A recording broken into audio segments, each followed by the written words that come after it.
Varicose veins కి సరైన చికిత్స కోసం సంప్రదించండి ఎవిస్ హాస్పిటల్.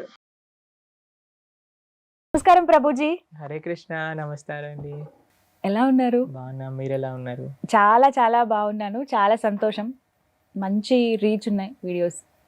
అన్నిటికన్నా కూడా వాళ్ళకు ఉపయోగపడుతున్నాయి. మాకోసమే చెప్పారా ప్రభుజీ అన్నట్టుగా చాలా మంది ఫీల్ అవుతున్నారు. వాళ్ళ సమస్యలు కూడా క్వశ్చన్స్ అంటే కామెంట్స్ రూపంలో అడుగుతూ ఉన్నారు చాలా మంది. బట్ ఏకాదశి వ్రతాలని కూడా ఆచరిస్తూ ఉంటారు. ఆ వ్రతాలు ఎలా చేయాలి, చేస్తే ఏమిటి అనేది కూడా చాలా మంది ఒక క్వశ్చన్ అడుగుతూ ఉన్నారు. ఆచరించే విధానం చెప్పండి, అలాగే చేస్తే కలిగేటువంటి ఫలితం ఏమిటి, ఎందుకు చేయాలి అనేది కూడా వివరించండి. అన్నిటికంటే గొప్పదైన వ్రతం ఏదైనా ఉంటే అది ఏకాదశి వ్రతం. అన్ని వ్రతాలు చేసి ఏకాదశి చేయకపోయారనుకోండి, ఏ వ్రతం ఫలితం రాదు.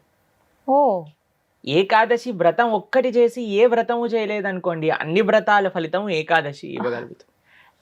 మన శాస్త్రంలో ఉపవాసం అని చెప్పింది కేవలం ఏకాదశికి మాత్రమే.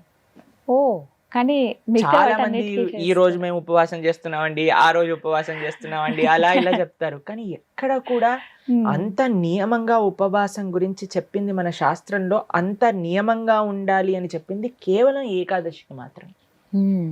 విష్ణువాసరము అని అంటారు. అన్నిటికంటే favourite day of lord Vishnu Ekadashi. Ekadashi వ్రతం వల్ల అసలండి దాని వల్ల వచ్చే ఆధ్యాత్మిక బెనిఫిట్స్ అనేవి మనం చెప్పలేము.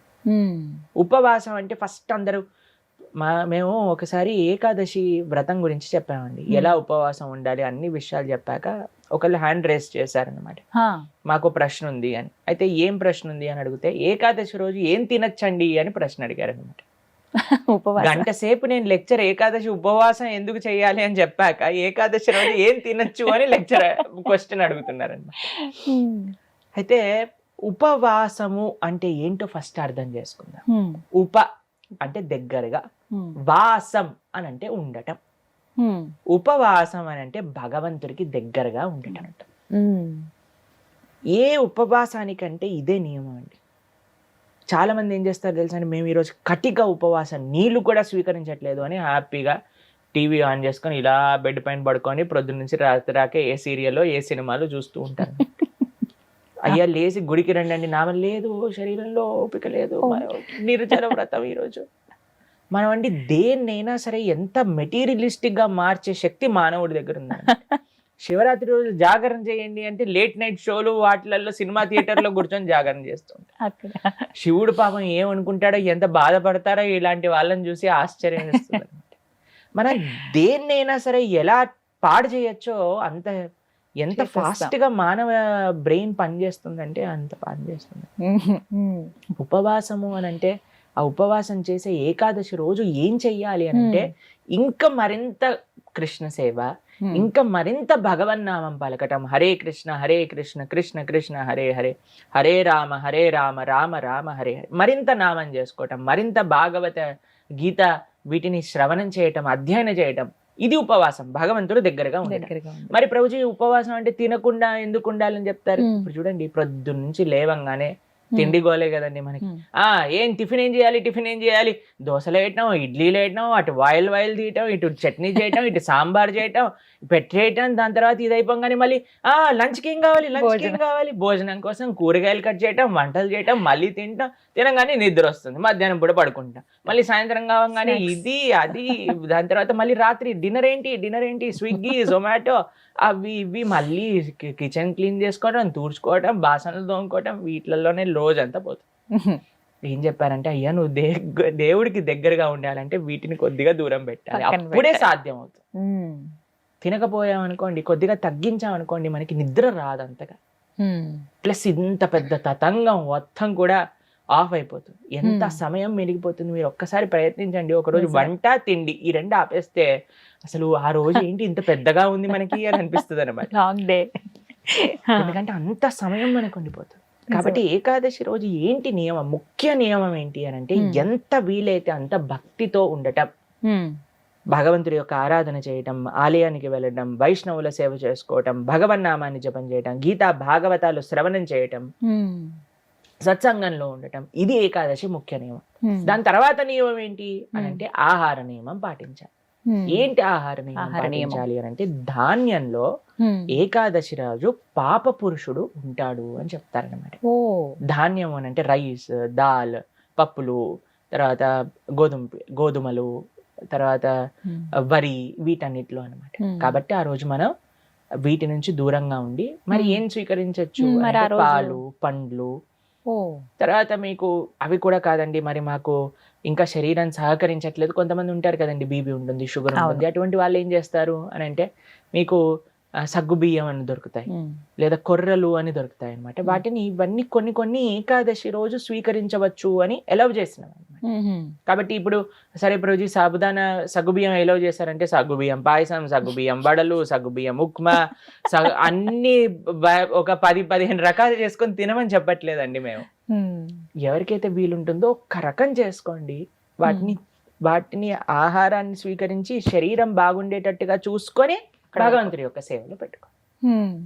కాబట్టి ఏకాదశి ప్రధాన నియమం ఏంటి అని అంటే భగవంతుడి దగ్గరగా ఉండట. కానీ కొంతమంది కటిక ఉపవాసం అని ఉంటారండి, నీళ్లు మాత్రమే స్వీకరిస్తారు ఆ రోజు. నీళ్లు కూడా స్వీకరించరు, దాన్ని కటిక ఉపవాసం అంటారు, అంటారా? నిర్జల వ్రతము అని అంటారు అనమాట.